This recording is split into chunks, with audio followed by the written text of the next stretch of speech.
ஹல்லேலூயா, ஹல்லேலூயா.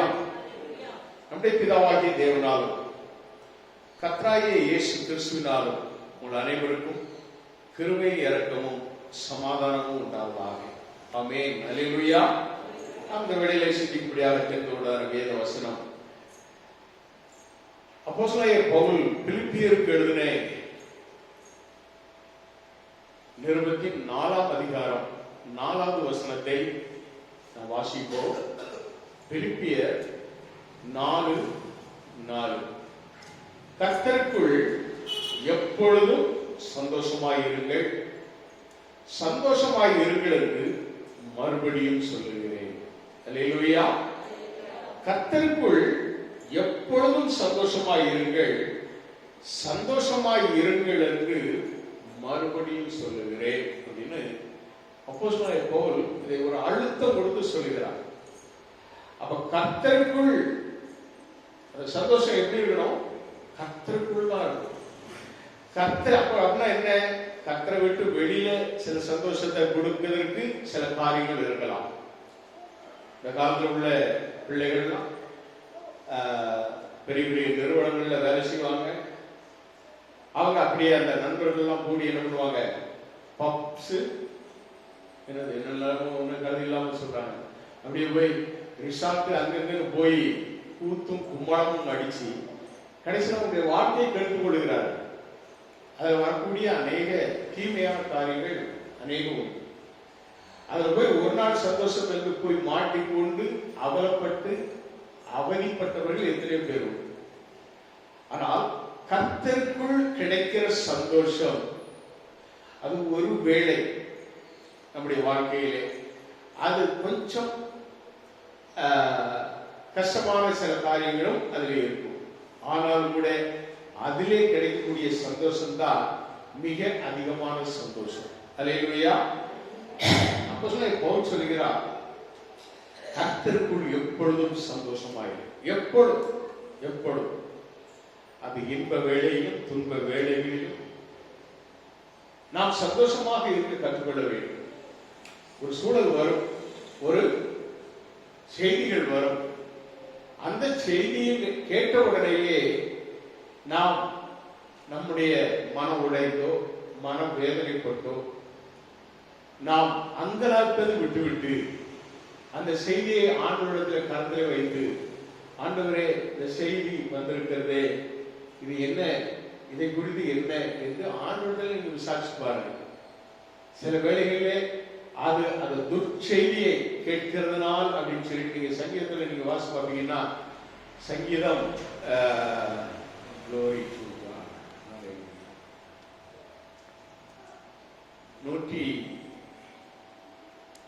சங்கீதம்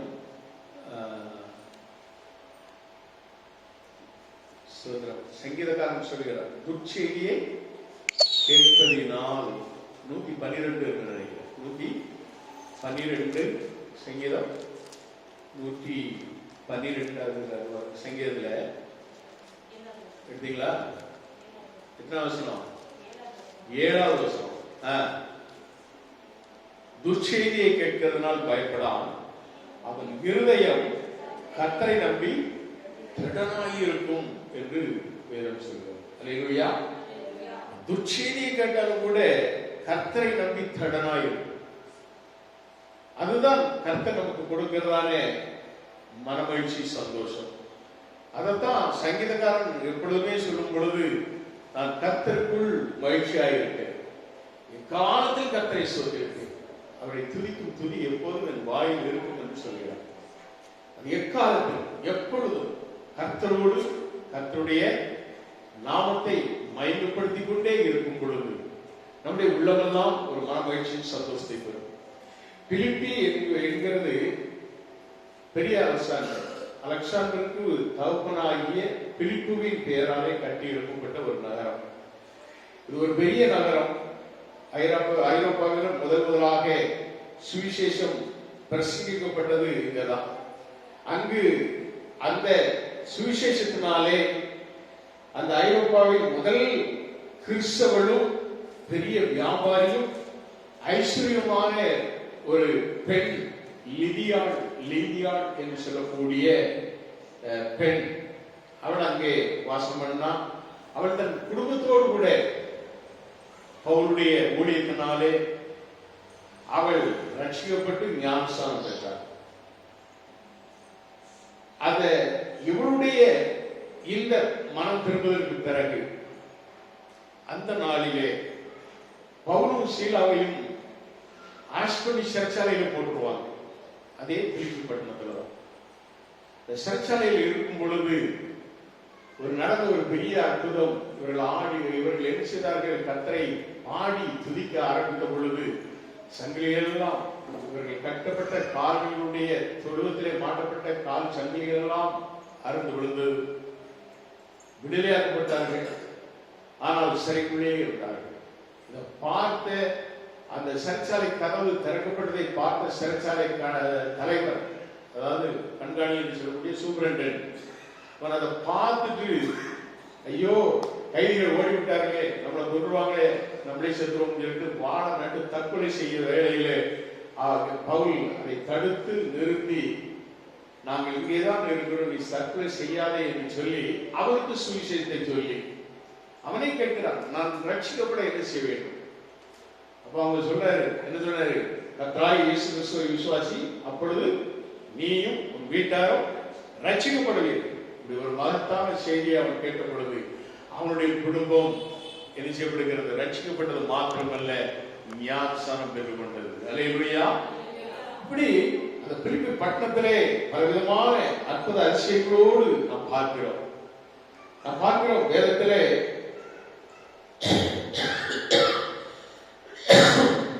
சங்கீதம் 150 அதிகாரங்கள்ல 2500 வாக்கியங்கள் இந்த சந்தோஷத்தை, மன மகிழ்ச்சியை குறித்து அதிலே எழுதப்பட்டிருக்கிறது. 150 சங்கீதத்துல 2500 வார்த்தைகள், இந்த சங்கீத வார்த்தைகள் மன மகிழ்ச்சி, சந்தோஷம் என்பதை குறிக்கிறதாக காணப்படுகிறது. அல்லேலூயா. தேவனுடைய பிள்ளைகளே, நம்முடைய வாழ்க்கையிலே நாம் ஆண்டவர் இயேசுவை ஏற்றுக்கொள்ளும் பொழுது நமக்குள்ள ஒரு பெரிய ஒரு சந்தோஷம், ஒரு பெரிய ஒரு சமாதானம் எல்லாம் நம்ம என்ன செய்கிறது? சூழ்ந்து கொள்கிறது. ஒரு முறை ஒரு வாலிபன் தலை வேதனை, அவனை சோதித்து பார்த்த டாக்டர் சொன்னாரு, தம்பி உனக்கு வந்திருக்கிறது குடல் நோய், இதை நீ என்ன செய்யணும்? இது அதனால தான் நீ வேதனைப்படுற. நீ டீ காஃபி எதுவுமே குடிக்காத, புகைப்பழக்கத்தில் ஈடுபடாத, மது அருந்தாத, எப்படி சில காரியங்களை சொல்லி அவருக்கு சொல்லியிருக்காரு. இவனுக்கு என்னடா இந்த டாக்டர் எப்படி சொல்லிட்டாரு அப்படின்னு சொல்லிட்டு அவன் அதை ஏற்க மனதில்லாம இன்னொரு டாக்டர் போய் பார்த்தான். அவர் ஒரு டேப்லெட் எழுதி கொடுத்தாரு. அந்த டேப்லெட்டை போட்ட உடனே இவனுடைய வலியெல்லாம் போயிடுச்சு. எனக்கு பெரிய சந்தோஷம். ஆனால் அந்த டேப்லெட் என்ன டேப்லெட் தெரியுமா? அது உடம்பெல்லாம் மரத்து போக செய்யக்கூடிய டேப்லெட். அந்த டேப்லெட் போட்ட உடனே முழு உடம்பும் மரத்து போகும். மரத்துச்சுன்னா என்னது? சில நேரத்தில் ஆப்ரேஷன்ல சிறு ஆப்ரேஷன்களுக்கு அந்த பகுதியில் என்ன செய்வாங்க? அப்படி ஒரு இன்ஜெக்ஷன் போட்டு அதை என்ன பண்ணுவாங்க? அந்த கட்டி இருந்ததுன்னா அதை சுற்றி அறுந்து எடுத்துருவாங்க. நம்ம பார்க்கலாம், வலி இருக்காது, என்னன்னா மரத்து போகும் அந்த இடம். பல்லுக்கு அப்படி ஒரு இன்ஜெக்ஷன் போட்டு பல்ல பிடிக்கிடுவாங்க. அல்லேலூயா. இப்படிதான் அந்த மாத்திரை அவனுக்கு ஒரு பெரிய சந்தோஷம். அந்த டாக்டர் அப்படி சொல்லிட்டாரு, இவரு எனக்கு ஒரு மாத்திரை கொடுத்தாரு. ஆனா அந்த மாத்திரை அதனுடைய பவர் அந்த உடம்புல முடிஞ்ச பிறகு மீண்டும் வலி வரும். இவன் அந்த மாத்திரை சாப்பிட்டு வலி பேசிட்டு இவன் அவனுடைய தவறுல இருந்தவன் என்ன செய்யல, மாறவே இல்லை. கடைசியில என்ன? மரணம். அல்லேலூயா. மரித்து போகிறான். மரணம் வரும் வரை அவன் என்ன செய்கிறான்? தன்னுடைய தவறிலேயே அந்த வாழ்க்கையை ஓட்டிக்கொண்டே இருப்பான். அந்த தவறு அவர் சொன்னார். முதல்ல என்ன சொன்னாரு? டீ காப்பி பிடிக்காத, புகையில போடாத, புகை பிடிக்காத, தண்ணி அடிக்காத. இதை யாருமே கேட்பதே கிடையாது. இந்த வார்த்தையை கேட்பதே கிடையாது. அருமையான தேவனுடைய பிள்ளைகளே, எந்த ஒரு வியாதியாக இருந்தாலும் நாம் நம்மை பேணிக்கொள்ளாவிட்டால், சரியானபடி நம்மை பேணிக்கொள்ளாவிட்டால், அந்த வியாதி உள்ளே இருந்து வளர்ந்து கொண்டே வந்து கடைசியிலே நம்முடைய சரீரத்தை சாகடித்து, நாம் சந்தோஷம் என்று வேறு சில காரியங்களை செய்யும் பொழுது அது நம்முடைய வாழ்வுக்கே உரை வைத்துவிடும். அப்படினாலே நாம் கிறிஸ்துவுக்குள், கர்த்தருக்குள் சந்தோஷம் என்பது கர்த்தர் தரும் சந்தோஷம். அல்லேலூயா. கர்த்தர் தரும் சந்தோஷம், கர்த்தரின் ஆசீர்வாதமே ஐஸ்வர்யத்தை தரும், அதனோட வேதனையை கூட்டார் என்று சொல்லி நாம நீதிமொழிகள் புத்தகத்தை நாம் வாசிக்கிறோம். அதனால கர்த்தர் தருகிற எல்லாமே அது நமக்கு விரிந்த ஆசீர்வாதம். வேதனை வராது, வேதனை வராது. அவர் நம்மை ஆசீர்வதிக்கிறார்கள். அல்லேலூயா. ஒரு சோதரர் ஒரு ஸ்கிரிப்சர் படிச்ச ஒரு அரசன், அந்த அரசன் அவன் அந்த அரச சபையை மகிழ்ச்சிப்படுத்தணும்னு சொல்லிட்டு ஒரு கோமாளியை கொண்டு வந்து அவனை முன்னால ஆட்டப்பட வச்சுருக்காங்க. அவன் ஆடி பாடி அவன் என்னெல்லாமோ ஜோக் அடிச்சு கடைசியில் எல்லாரையும் சிரிக்க வச்சு சந்தோஷப்படுத்திருக்கிறான். அந்த கோமாளிக்கு இந்த அரசன் ஒரு கோல்ல கோமாளி தலைவன் என்று சொல்லி எழுதிட்டான். அப்படி எழுதி அவனுக்கு பரிசா கொடுத்தான். ஏன்னா அரசனுக்கு அவன் செய்த காரியங்கள் சரி, இவனுக்கு இந்த இதுதான் சூட்டபிளா இருக்கும் அப்படின்னு கோமாளி தலைவன் சொல்லி எடுத்துக்கொண்ட உடனே இவன் அதை அப்படியே வாங்கிட்டு அப்படியே வேதனையோடு போயிட்டான். கொஞ்ச நாள் கழிச்சு அந்த அரசனுக்கு மரணப்படுக்க வந்தது. அவனுக்கு ஒரு வியாதி வந்தது. அவன் மறிக்க போகிறான்னு சொல்லி தெரிஞ்ச உடனே அவனை எல்லாரும் முக்கியஸ்தர்கள் எல்லாரும் போய் பார்த்து அவனுக்கு ஆறுதல் சொல்லி அவனுக்காக வேண்டி கொண்டு வந்திருக்கிறாங்க. அப்போ இந்த கோமாளி இவனு பேருனான், இது அதே கம்போட பேரு. அவன் போன உடனே அவங்க கேட்டிருக்கான், ஐயா என்னாச்சு? நான் மறிக்க போயிடுறேன், நான் போறேன், நான் மறிக்க. ஐயா எங்கேயா போறீங்க? அதுதான் எனக்கு தெரியாது. சரி, போற இடம் எங்கேயா? அதுவும் எனக்கு தெரியாது.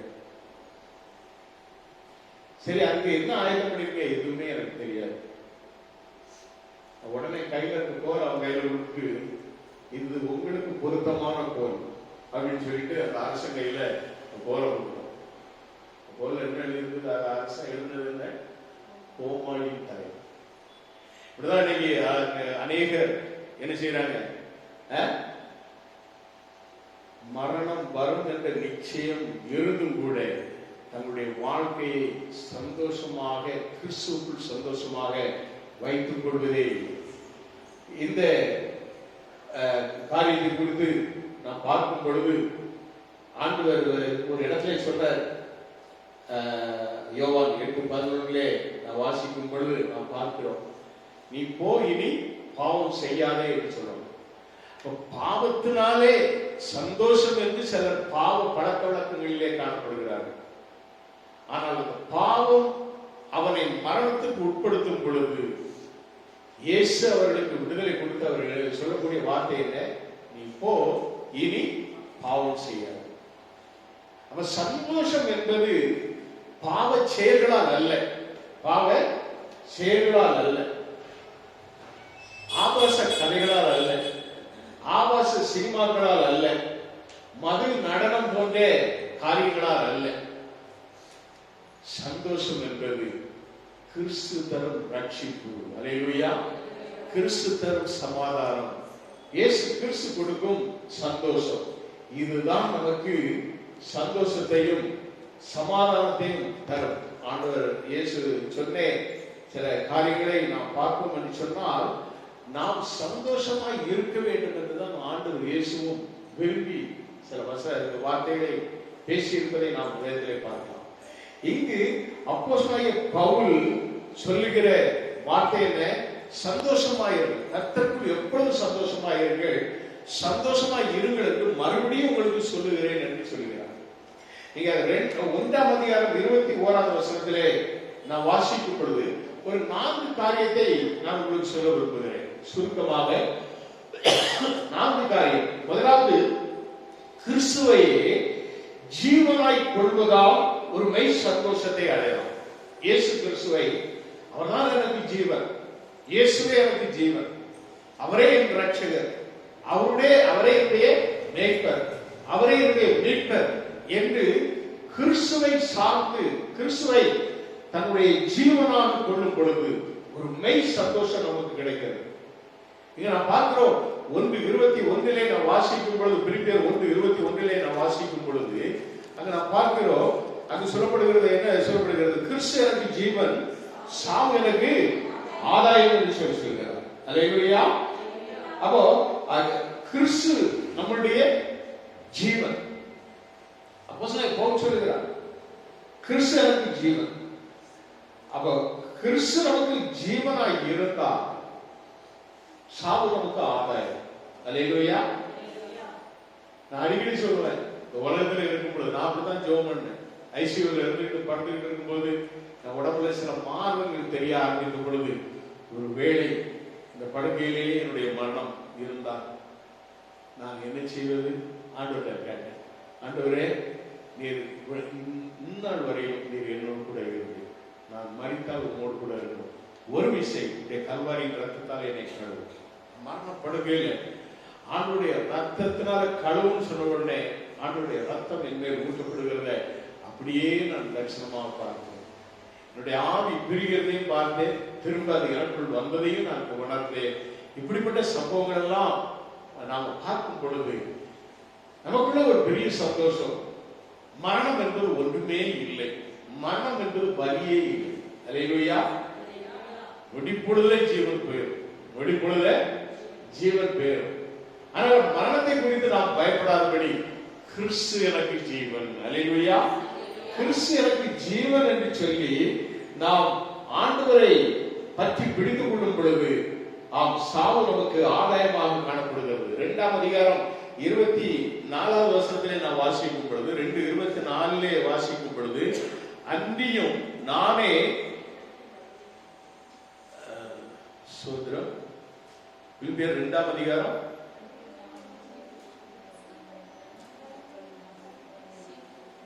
28வது வசனம் நினைக்கிறேன்.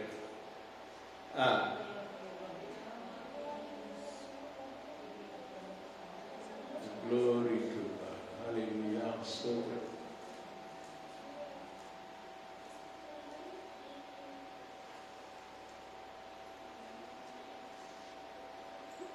அவர் சொல்றாரு, இந்த உடலை விட்டு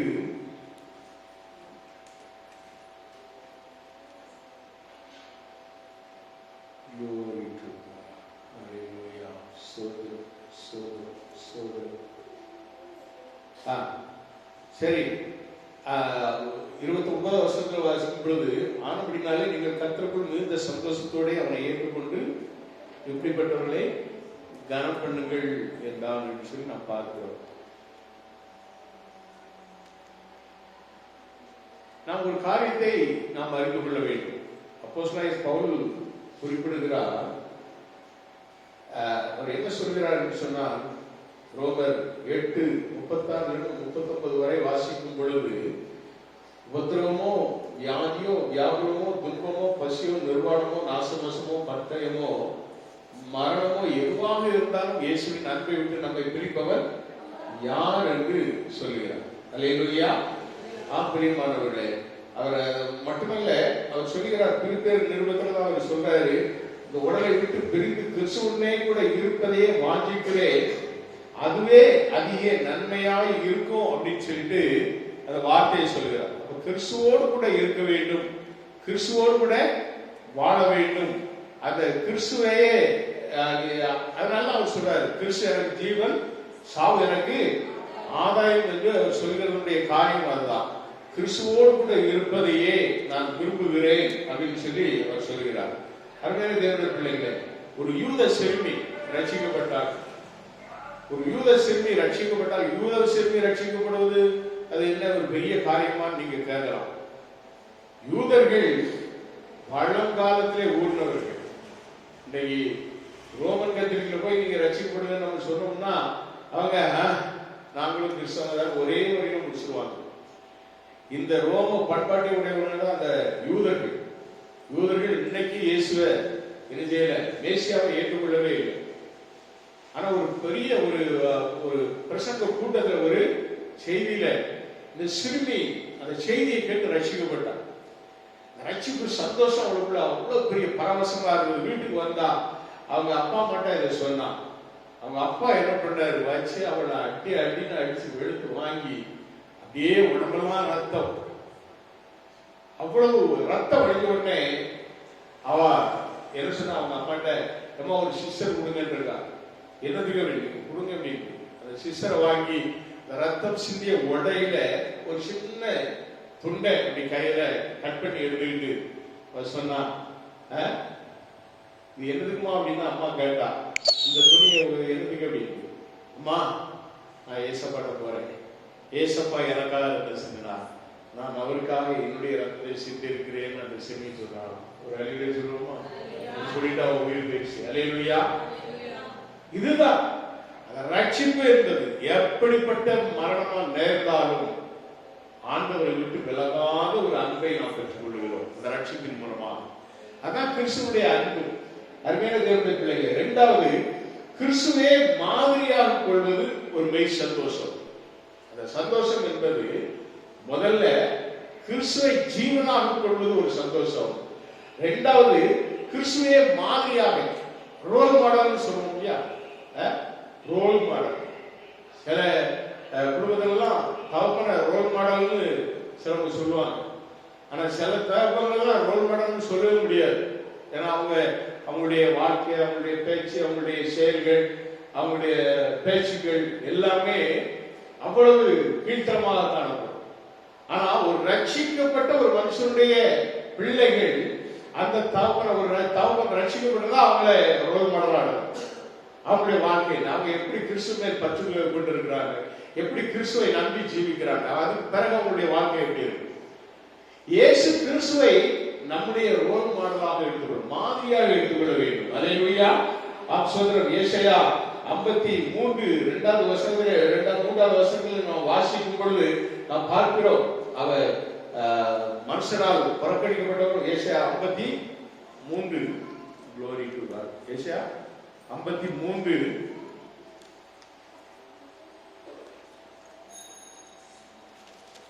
3வது வசனம், அவர் அசட்டை பண்ணப்பட்டவரும் மனுஷரால் புறக்கணிக்கப்பட்டவரும் துக்கம் நிறைந்தவரும் பாடு அனுபவத்திலுமாய் இருந்தார். அவரை விட்டு நம்முடைய மோகங்களை மறைத்துக் கொண்டோம். அவர் அசட்டை பண்ணப்பட்டிருந்தார், அவரை எண்ணாமல் போனோம் அப்படின்னு சொல்லிட்டு நாம பார்க்கிறோம். அல்லேலூயா. அவர் அப்படிப்பட்ட ஒரு வாழ்க்கை வாழ்ந்தவர் தான் நம்முடைய ஆண்டவராய் இயேசு கிறிஸ்து. ஆனாலும் நம்முடைய சீஷர்களுக்கு அவர் வைத்து போன காரியம் என்ன?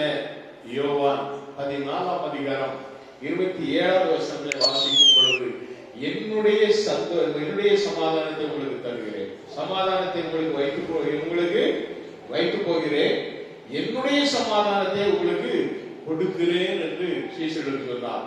அதே 15:11 யோவான் 15:11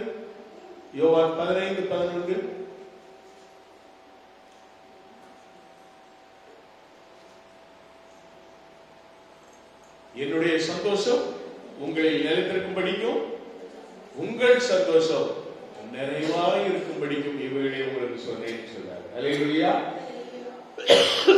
அப்பா ஆண்டவர் இயேசு சொல்கிற காரியம், என்னுடைய சந்தோஷம் உங்களிலே நிலைத்திருக்க வேண்டும். அப்ப கிறிஸ்துவின் சந்தோஷம் நம்மளிலே நிலைத்திருக்குமான கிறிஸ்துவ நம்ம என்ன செய்யணும்? மாதிரியாக கொள்ளணும்.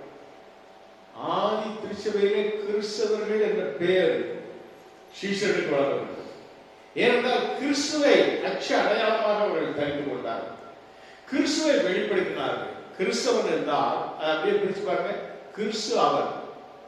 அந்த வேகமா சொன்னீங்கன்னா கிறிஸ்தவன் கிறிஸ்தவன் கிறிஸ்தவன் அவன் கிறிஸ்து அப்படின்னு வந்தது. அல்லேலூயா. அப்ப அவனே கிறிஸ்துவாக என்று சொன்னால் அது பெருமையான காரியம் அல்ல. கிறிஸ்துவை போல என்ன செய்கிறான்? அவருடைய மாடலை வைக்கிறான், அவருடைய செயலை செய்யறான். எத்தனை நிந்தைகள் வந்தாலும், எத்தனை அவமானங்கள் வந்தாலும், எத்தனை விதமான சுதந்திரம் அவனுக்கு விரோதமான சூழ்ச்சிகள் வந்தாலும், மரணமே நேர்ந்தாலும் இயேசுவை விட்டு பிரியாதபடி இயேசுவை பற்றி பிடித்துக் கொள்ளுகிற ஒரு வாழ்க்கை தான் கிறிஸ்துவிலே நாம் கொண்டிருக்கிறதான ஒரு பெரிய ஒரு சந்தோஷம். அது நமக்கு உண்டு. கிறிஸ்துவை மாதிரியாக்கி கொள்வதனாலே நமக்கு வரக்கூடிய ஒரு பெரிய சந்தோஷம் அதுதான். அல்லேலூயா. அப்ப மெய் சந்தோஷத்தை நாம் விரும்புகிறவர்களாய் இருந்தால் அப்போஸ்தலனாகிய பவுலை போல கிறிஸ்து இயேசுவில் இருந்த சிந்தனையே உங்களிலும் இருக்க கடவுது அப்படின்னு சொன்னார். கிறிஸ்து இயேசுவில் இருக்கிற சிந்தையே உங்களிலும் இருக்கு. இயேசு கிறிஸ்துடைய சிந்தை அப்படித்தான் இருந்தது. எத்தனை அவமானங்கள் வந்தாலும் அவரை தூக்கி சிலுவையிலே அடித்தவர்களை பார்த்து என்ன சொன்னா, பிதாவே இவர்களுக்கு மன்னியும். அதை சொல்லப்பட்டிருக்கிறது. நாம ஒரே வரியில அதை முடிச்சிடணும். ஆனா அவருடைய வார்த்தைகள் பிதாவே இவர்களுக்கு மன்னியும் மன்னியும் மன்னியும் என்று சொல்லிக்கொண்டே இருந்தார்கள். அப்படி இயேசு கிறிஸ்துடைய மன்னிப்பு அந்த ஜனங்களுக்கு கிடைக்க ஆண்டவர் உதவி செய்தார். அதனால்தான் அப்போஸ்தலனாகிய பேதுரு அந்த அபிஷேகம் பெற்ற பிறகு மேல் வீட்டு அறையில் 120 பேர் கூடியிருந்தாங்க. அதுல அந்த சீஷர்கள் அனைவரும் அடக்கம். இந்த சீஷர்கள் ரட்சித்து அந்த அபிஷேகத்தை பெற்றுக்கொண்ட பிறகு, நீங்கள் சிலுவையில் அடைந்த இயேசுவை குறித்து நாங்கள் சாட்சி கொடுக்கிறோம் என்று தைரியமாக பிரசங்கம் பண்ணினார்கள். அல்லேலூயா. அருமையான தேவனுடைய பிள்ளைகளை, அந்த கிறிஸ்துவின் அச்சு அடையாளத்தை நாம் தெரிந்து கொள்ளும் பொழுது 2ஆம் அதிகாரம், பிலிப்பியர் 2ஆம் அதிகாரம் 4வது வசனத்தை நாம் வாசிக்கும் பொழுது அங்கே நாம் பார்க்கிறோம். என்ன பார்க்கிறோம்? அவனவன் தனக்கானவைகளை அல்ல பிறருக்கானவைகளை நோக்குவானாக என்று சொல்லப்படுகிறது. அல்லேலூயா. பிறருக்கானவைகளை நோக்கணும். தனக்கானவைகளை செல்ஃபிஷா இருக்கக்கூடாது.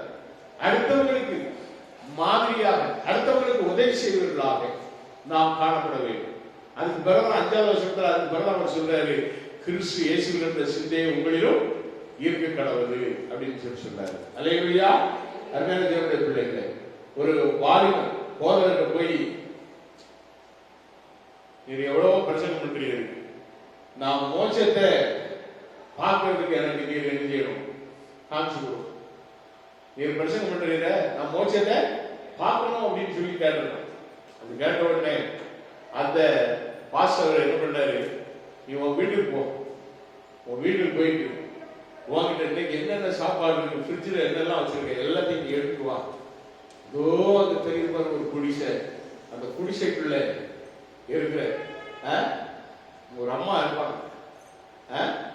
அந்த படுத்திருக்க அந்த அம்மாவுக்கு போய், அவங்க பசியோடு பட்டினியோடு படுத்திருக்கிறாங்க, குளிர்ல நடுங்கிட்டு இருக்காங்க.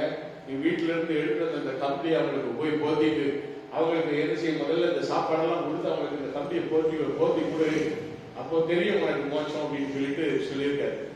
இந்த பையன் அப்படியே வீட்டுக்கு போய் எல்லாத்தையும் எடுத்து வந்து நேரம் அந்த குடிசைக்கு போயிருக்கான். அங்க அதே மாதிரி ஒரு அம்மா படுத்துட்டு இருக்காங்க.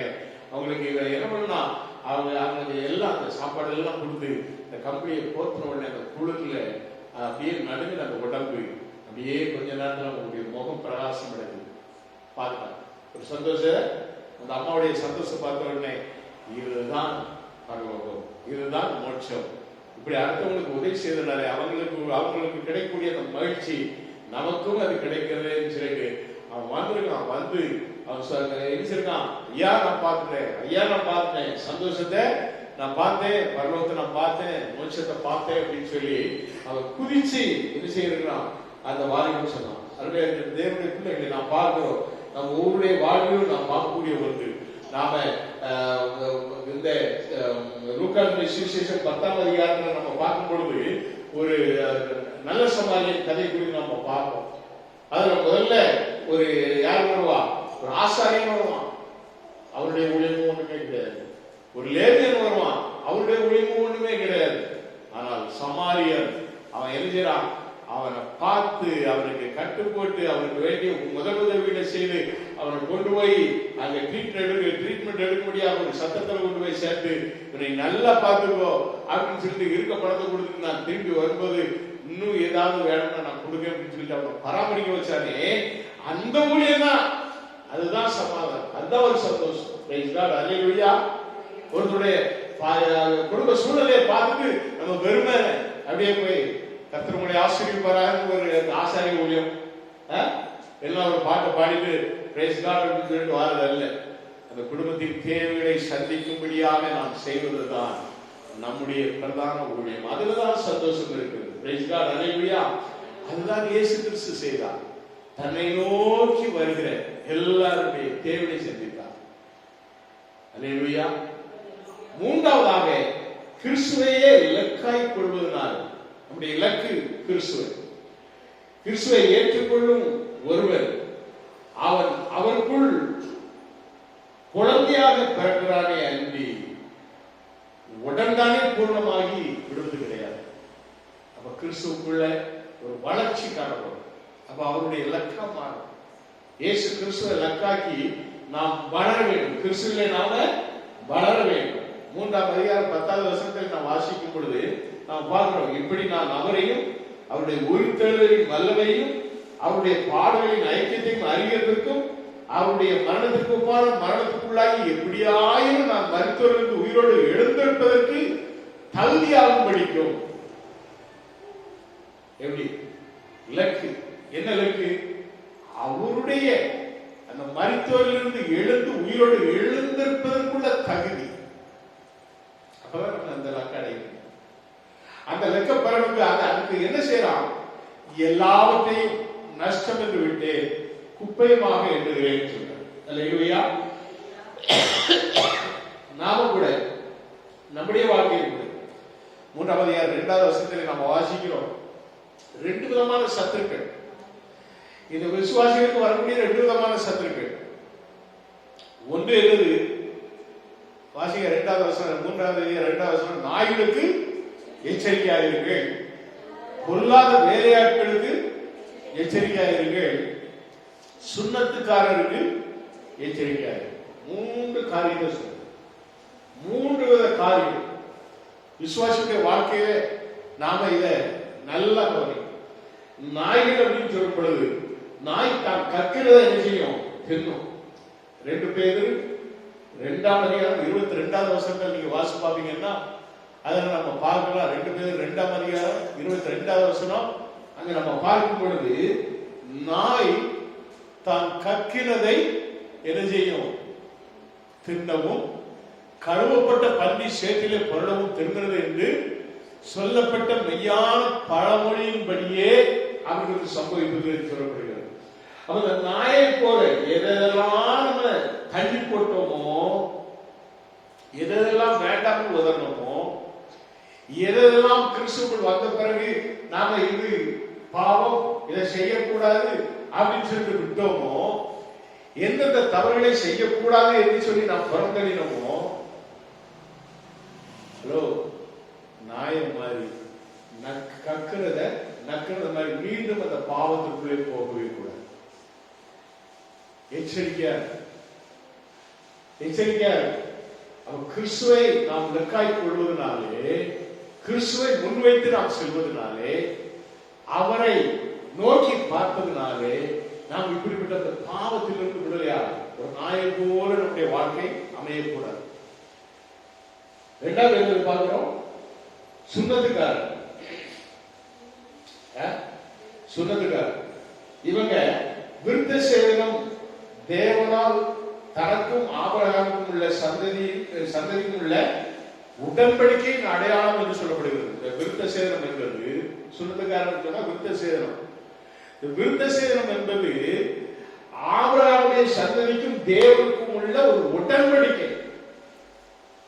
ஆனா இவங்க இது ஒரு பெரிய சடங்காச்சாரமா மாத்தி இதனாலேயே என்ன செய்தாங்க? அநேக பொல்லாப்புகளை செய்ய ஆரம்பித்து விட்டார்கள். நீங்க சொன்னதுக்காரங்க இருக்கிறது யாரு? ஒன்று யூதர்கள், இன்னொன்று முஸ்லிம்கள். ஆண்டவர் என்ன சொல்லி இருக்கிறார் நம்ம பார்ப்போமா? ஆண்டவர் என்ன சொல்லி இருக்கிறாரு? லேவியராம் புத்தகம் 26ஆம் அதிகாரம் 41வது வசனத்திலே வாசிக்கும் பொழுது ஆண்டவர் அங்கு சொல்லுகிறார். லேவியராம் 26:11 நான் வாசிக்கும் பொழுது அங்க நம்ம பார்க்கிறோம், உங்கள் 26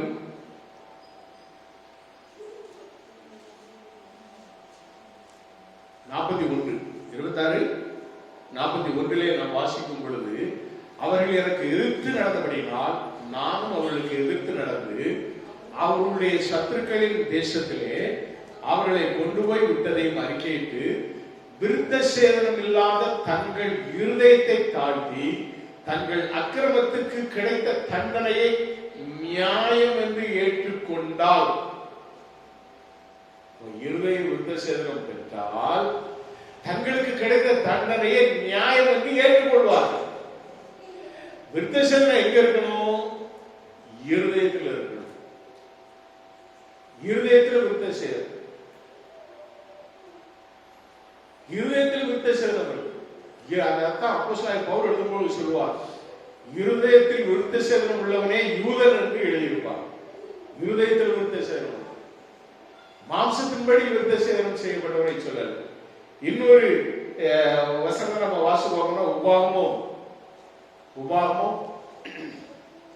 30ஆம் அதிகாரம் அதனுடைய 6வது வசனத்தை நான் வாசிக்கும் பொழுது, உன் தேவனாகிய கர்த்தரில் நீ உன் முழு இருதயத்தோடும் உன் முழு ஆத்மாவோடும் அன்பு கூர்ந்து பிழைக்கும்படி உன் தேவனாகிய கர்த்தர் உன் இருதயத்தையும் உன் சந்ததியாரின் இருதயத்தையும் விருத்த சேதனம் பண்ணி. அல்லேலூயா.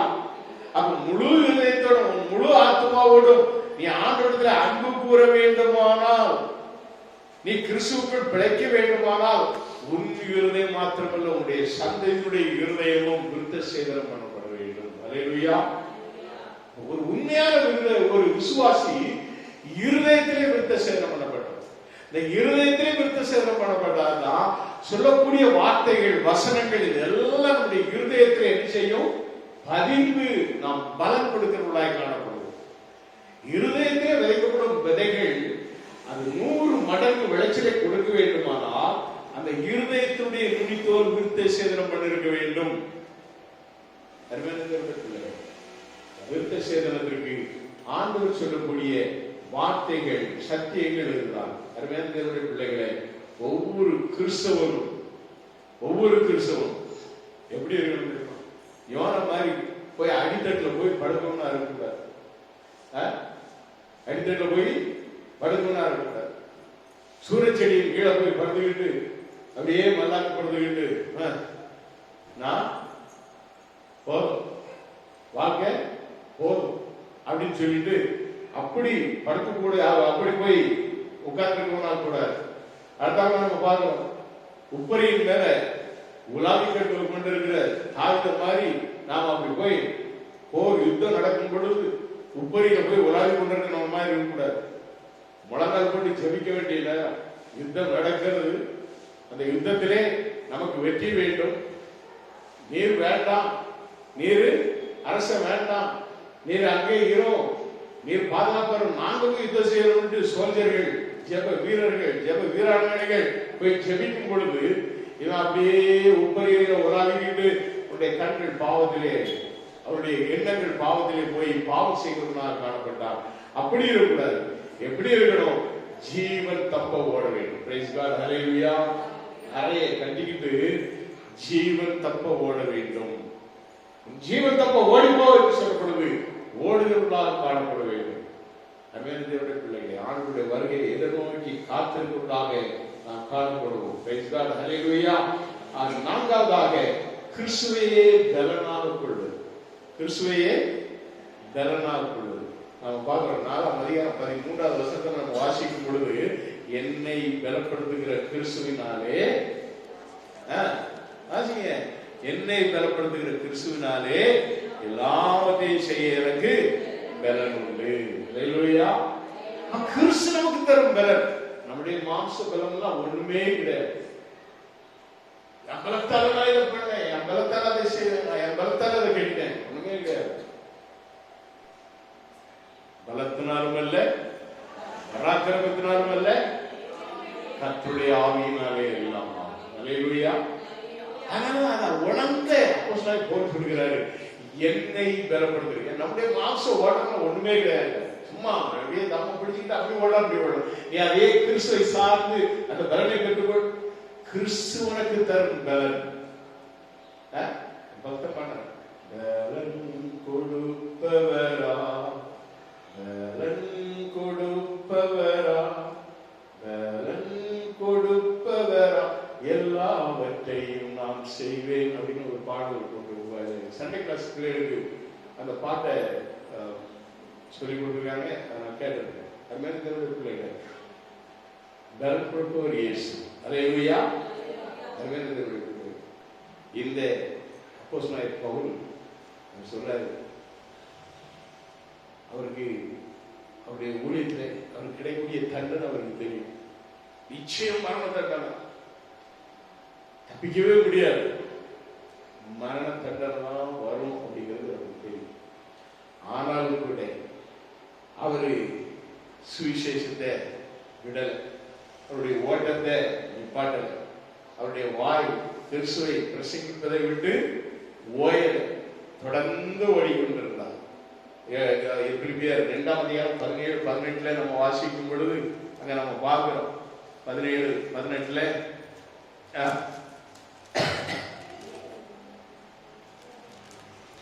மேலும் உங்கள் விசுவாசமாகிய பலியின் மேலும் ஊழியத்தின் மேலும் நான் வாக்கப்பட்டு போனாலும் மகிழ்ந்து உங்கள் அனைவரோடு கூட சந்தோஷப்படுவேன். இது நிமித்தம் நீங்களும் மகிழ்ந்து என்னோட கூட சந்தோஷப்படுங்கள் அப்படின்னு சொல்றாரு. அல்லேலூயா. ஊழியத்தின் நிமித்தமாக மரணம் நேரிடுவதாக இருந்தாலும் அல்லேலூயா. அன்பார்ந்த பிள்ளைகளே, சந்தோஷத்தினுடைய சத்துரு என்ன தெரியுமா? யாரு? சந்தோஷத்துடைய சத்துரு யாரு? கவலை. கவலை. அதனாலதான் ஆண்டவர் சொன்னார், மத்திய சொன்னார், கவலைப்படுவதனாலே எவன் தன் சரீரத்தின் வளர்ச்சியிலே ஒரு குழந்தை கூட்ட முடியும். கவலைப்படாத, கலங்காதே, திகையாதே, நான் உன் தேவன் என்று சொல்கிற கர்த்தருடைய ஆண்டவர். அல்லேலூயா. துக்கம் சந்தோஷமாக மாறும் சொல்கிற தேவன். உடைய கவலை, கண்ணீர் எல்லாத்தையும் நீர் அவர் மேல் வைத்து விடு. அல்லேலூயா. அருமையான பிள்ளைகளை, ஆண்டவர் நமக்கு அப்போஸ்தலனை கொண்டு சொல்லுகிற வார்த்தையா இருந்தார். அவர் சொல்றாரு, என்ன சொல்றாரு? ஸ்தோத்திரம், glory to God. நான் இது நிமித்தம் நீங்களும் மகிழ்ந்து என்னோட கூட சந்தோஷப்படுங்கள். உங்கள் விசுவாசமாகிய பலியின் மேலும் ஊழியத்தின் மேலும் நான் வாக்கப்பட்டு போனாலும் நான் மகிழ்ந்து உங்கள் அனைவரும் கூட சந்தோஷம். பிலிப்பி பட்டதெல்லாம் அவர் சொல்லுகிறார். அருமையான தேவனுடைய பிள்ளைகளை, இந்த இவர் இந்த பிலிப்பியர் பட்டத்துக்கு சொல்லும் பொழுது, பிலிப்பி பட்டணம் அநேக காரியங்களில் நெருக்கப்பட்டார். ரோம சாம்ராஜ்யம் அங்க இருக்கிறதான கிறிஸ்தவர்களெல்லாம் பிடித்து சிறைச்சாலையில் போட ஆரம்பிச்சாங்க. விசுவாசிகளை அடிக்க ஆரம்பித்தார். ஊழியர் செய்பவர்களுக்கு சிறைச்சாலையில போட்டாங்க. அவ்வளவு சிலவங்களை எழுதிதாங்க பட்டயத்தாலே கொன்று போட்டார்கள். அது ஆனாலும் கூட அவர்கள் தன்னுடைய உயிரை கையில் பிடித்துக் கொண்டு ஊழியத்தை நிறைவேற்றிக் கொண்டிருந்தார்கள். அல்லேலூயா. ஸ்தோத்திரம். 4ஆம் அதிகாரம் 6வது வசனத்திலே நாம் வாசிக்கும் பொழுது நாம் பார்க்கிறோம், நீங்கள் ஒன்றுக்கும் கவலைப்படாமல் எல்லாவற்றையும் குறித்து உங்கள் விண்ணப்பங்களை ஸ்தோத்திரத்தோட கூடிய ஜெபத்தினாலும் வேண்டுதலினாலும் தேவனுக்கு தெரியப்படுத்துங்கள் அப்படின்னு சொல்லிட்டு அவர் எழுதுறாரு. அல்லேலூயா. அப்படினாலே ஸ்தோத்திரம், நம்முடைய வருத்தங்கள் கவலைகள் எதுவாக இருந்தாலும் நம்ம தேவனுக்கு தெரியப்படும், ஆண்டவருக்கு தெரியப்படும். அதுதான் ஜெபம், அதுதான் ஜெபம். நாம அப்படி செய்யாம நாம ஐயோ எனக்கு இப்படி வந்துட்டு, எனக்கு இப்படிப்பட்ட சூழல் வந்துட்டு அப்படின்னு சொல்லிட்டு அதே பேசி பேசி மனதில் இல்லாத கவலைகள், உலகத்து கவலைகள், ஊரார் கவலைகள் எல்லாத்தையும் எடுத்து போட்டுக்கிட்டு அப்படியே உட்கார்ந்து நம்ம நொந்து போறோம்.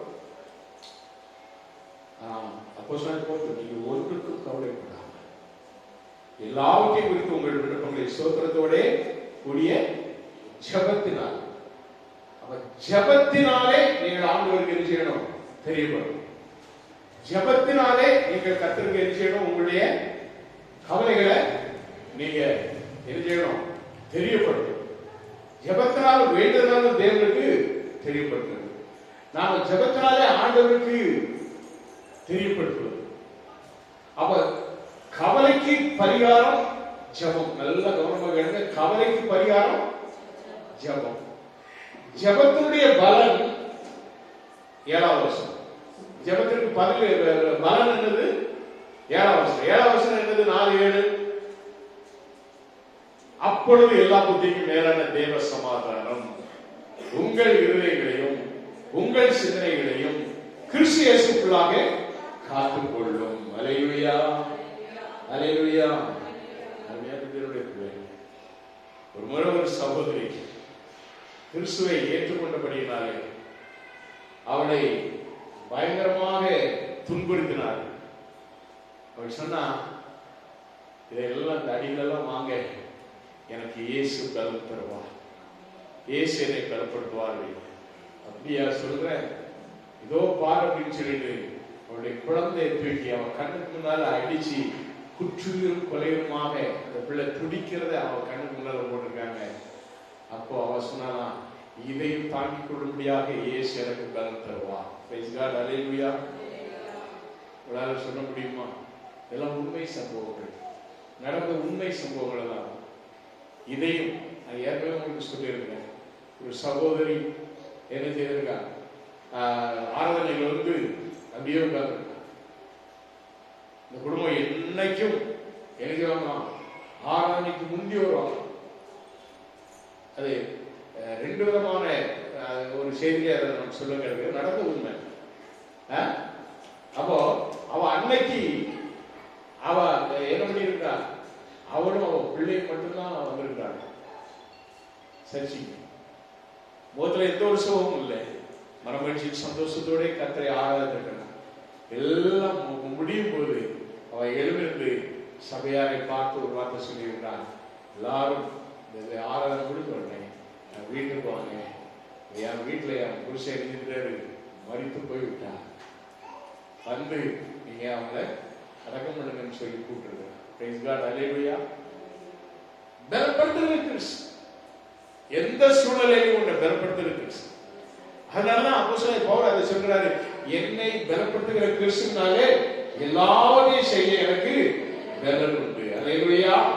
அருமையான தேவனுடைய பிள்ளைங்களே, சொல்கிறோம், உன்னுடைய ஆண்டவர் பார சிலுவையை உன் மேல, உன் தோளின் மேல வைக்கலாம், பாரமாக உனக்கு காணப்படுகிறது. இளம் பிராயத்தில் வேதம் சொல்கிறது, இளம் பிராயத்திலே என் நுகத்தை ஏற்றுக்கொள், சுமந்துப்பார். இளம் பிராயத்தில் நாம இளம் வயசுலாம் துள்ளி குதித்து ஆடி ஓடி எங்கேயாவது போய் கடையில அவன் போட்டா இந்த நடிகர் மீட்டிங் போனா கடையில அங்க போய் மண்டே போடுறோம். ஆனா அந்த இளம் வயசுல நீ ஆண்டவருக்கு உன்னை ஒப்பு கொடுத்துப்பா.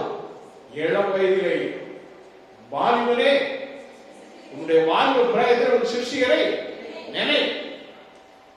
நாம வாலிபத்தை விட்டுறோம், வாலிபத்தை விட்டுறோம். பாஸ்டர் பேசிக்கிட்டு இருந்தேன், பாஸ்டர் சொன்னாரு, என் பையனை நான் ஊழியத்துக்கு கூப்பிட்டேன்.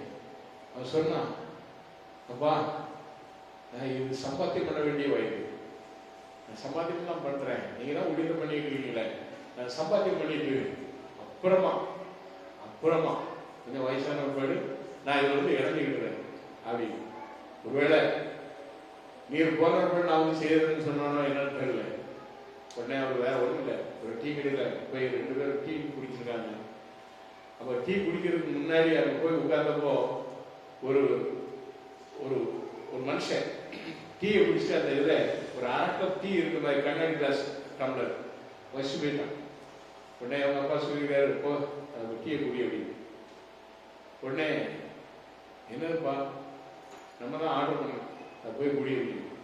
அவன் சொன்ன, அது எச்சி, அது எச்சி. அவர் சொல்லியிருக்காரு, இதுதான் ஆண்டவர் சொல்றாரு, உனக்கு நான் கொடுத்துருக்கிற இந்த நாளில் நீ எனக்கு வந்து ஊழிக்காம நீ எச்சிலாக்கப்பட்டு அதுக்கு பிறகு போய் அங்கிருக்க போய் கெட்டு சீரழிஞ்சு அதுக்கு பிறகு ஊழியத்தை செய்யறதுக்கு நீ வரணுமா? ஓ, நீ எப்படி இந்த டீயை குடிக்க மாட்டேன்னு சொல்றியோ அதே மாதிரிதான் ஆண்டவர் இப்ப நீ வரலன்னா உன்னை தள்ளி போடுவார் சொல்லிட்டு அவர்கிட்ட வந்த டீயை 2 பேரும் குடிச்சு வீடு போயிட்டாங்க. விடிய விடிய அவன் யோசிச்சு பார்த்துருக்கான். காலையில வந்து அவங்க அப்பாட்ட, அப்பா நான் ஊழியம் செய்யறேன், அப்பா நான் ஊழியம் செய்யறேன், வேற எல்லாம் பண்ணுவேன்.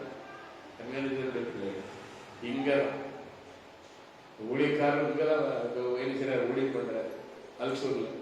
அவருடைய மகனும் அவரோடு கூட ஒத்துழைப்பா ஊழியம் செய்துட்டு இருக்கான். இன்னைக்கு ஒரு பெரிய சர்ச்சை, ஒரு 4-5 மாடி கட்டடமா அதை கட்டியிருக்கிறாங்க. கர்த்தருக்கு சோதரம், பிரைஸ் காட், ஹல்லேலூயா. பல கோடி செலவுல அதை கட்டி முடிச்சிருக்கிறாங்க. தகப்பனுக்கு மகன் ரொம்ப உதவிகரமா, ரொம்ப உதவிகரமா. நான் போனப்போ ஓடி வருவோம், ஓடி வந்து உள்ள இருக்காங்க, வாங்க வாங்க பாஸ் அப்படின்னு சொல்லி அவ்வளவு ஒரு இது ஊழியர்கள். அருமையான தேவனுடைய பிள்ளைங்க, உன் நாட்கள் எண்ணப்பட்டு கொண்டிருக்கு. நீ கர்த்தருக்காக நீ என்ன செய்யலாம், என்ன செய்து கொண்டிருக்கிறார், நீ எப்படி சந்தோஷமாய் இருக்கிறார். உடைய சந்தோஷத்தை உலக பாதையில இருந்தாலும் சந்தோஷமாய் இருக்கிறதா, இல்லை என்றால் கிறிஸ்துவுக்குள் சந்தோஷமாய் இருக்கிறார். கிறிஸ்துவுக்குள் வாழும் எனக்கு எப்போது வெற்றி உண்டு என்று நாங்கள் பாடுகிறோம். ஆனால் கிறிஸ்துவுக்குள் உன்னுடைய சந்தோஷம் எப்படி காணப்படுகிறது? சந்தோஷமாய் இருங்கள். கர்த்தருக்குள், கிறிஸ்துவுக்குள் எப்பொழுதும் சந்தோஷமா, கர்த்தருக்குள் எப்பொழுதும் சந்தோஷமா இருங்கள். சந்தோஷமாய் இருங்கள் என்று மறுபடியும் உங்களுக்கு சொல்கிறேன் என்று சொல்லி பவுல் சொல்கிறார். அதைத்தான் நாம் பார்த்தோம். 4 விதமாக நம்ம பார்த்தோம். முதலாவது நாம் சொல்கிறோம், அவர் நமக்கு ஜீவனாக இருக்க வேண்டும். அல்லேலூயா. இரண்டாவது நமக்கு ஆம்சத்தில் கிறிஸ்துவையே மாதிரியாக கொள்ள வேண்டும். பிரைஸ் காட், அல்லேலூயா.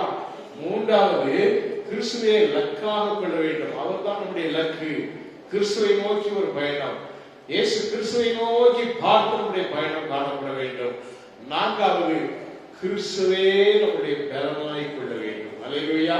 கிறிஸ்துவே நம்முடைய பலனாய் கொள்ளும் பொழுது நாம் சொல்கிறோம், நாம என்ன நேரிட்டால்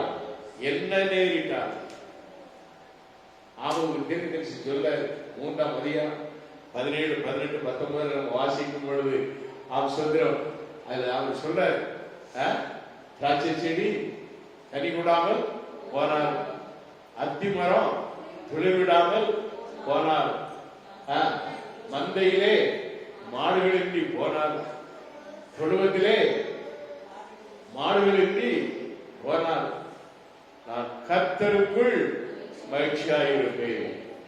ஆபகுக்கு தெரிந்துச்சு. ஆபகுக் 3, 17, 18, 19. அருமையான தேவனுடைய பிள்ளைங்க, இதுதான் கர்த்தருக்குள் மகிழ்ச்சியா இருப்பேன். எல்லாம் போனார், என்ன போனார். எனக்கு அடிக்கடி இந்த வசனத்தை நான் நினைவு கூறுவேன். அத்திமரம் துளிர் விடாமல். அதுக்கு அன்னைக்கு எனக்கு ஒரு நாள் இந்த இதை நான் பிரசங்கம் பண்ணும்போது அது ஒரு தனி விளக்கம் கொடுத்தேன். தனி விளக்கம் அதை நான் உங்களை சொல்லியிருக்கேன், பிரசங்கத்தில் சொல்லியிருக்கேன். இன்னொரு நாள் அதை மறுபடியும் நான் உங்களுக்கு விளக்கி கொடுக்குறேன். இப்போ டைம் ஆயிடுச்சு, முடிக்க போறேன். அத்திமரம் துளிர் விடாமல் போனாலும், திராட்சை செடிகளில் மரம் உண்டாமல் போனாலும், ஒலிவு மரத்தின் மரம் அற்று போனாலும், வயல்கள் தானியத்தை விளைவியாமல் போனாலும், கிடையில் ஆட்டு மந்தைகள் முதலற்று போனாலும், தொழுவத்திலே மாடு இல்லாமல் போனாலும், நான் கர்த்தருக்குள் மகிழ்ச்சியா இருப்பேன், என் ரட்சிப்பின் தேவனுக்குள் களி கூறுவேன். அல்லேலூயா. இப்படிப்பட்ட ஒரு சந்தோஷம் நமக்குள்ள என்ன. அதனால யோபு பக்தன் சொன்ன, கர்த்தர் கொடுத்தார், கர்த்தர் எடுத்தார், கர்த்தருடைய நாமத்துக்கு ஸ்தோத்திரம். பிரைஸ் காட், அல்லேலூயா. கர்த்தரை நம்பி வாழ்கிற பிள்ளைகள், கர்த்தரை சார்ந்து வாழ்கிற பிள்ளைகள், கர்த்தரையே தன்னுடைய ஜீவனாக கொண்டு வாழ்கிற பிள்ளைகள், கர்த்தரையே பலனாக கொண்டு வாழ்கிற பிள்ளைகள் எப்பொழுதும் சந்தோஷமாக இருப்பார்கள். சந்தோஷத்தை கொடுக்கிறவர் இயேசு. அவருக்கே மகிமை உண்டாகட்டும். ஆமென். அல்லேலூயா.